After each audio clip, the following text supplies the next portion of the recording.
Say this, my eyes are upon God. See, now it's kind of a funny statement because you can't see him. You can't see him. Now think about positions of worship for just a minute, okay? Positions of worship are getting on your knees before the Lord, sticking your face in the couch or a chair or a pillow. What can you see from that vantage point?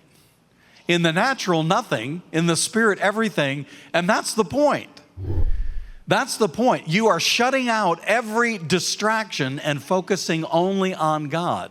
Men of God who walk with God by having everyday, continuous conversations with God and asking him simple childlike questions in the midst of different situations.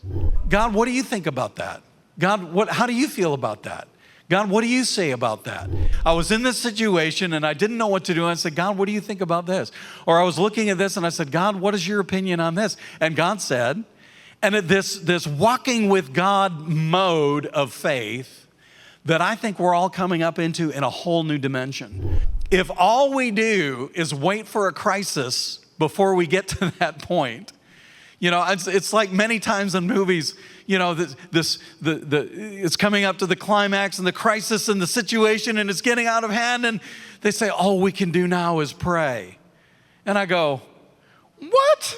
You know, it's like, what if you started by praying? What if you had a life of prayer? What if you had a life of fasting? What if you had a life of seeking God? What if you had a life of walking in His will? What if you had a life of worship instead of waiting? Uh-oh, now we've got to do spiritual stuff. That's not the picture that God is painting for our generation. God is painting a picture of men and women walking with God, hearing from God, speaking the things of God in due season and making things happen, okay? It's a new picture and it's fresh and it's exciting.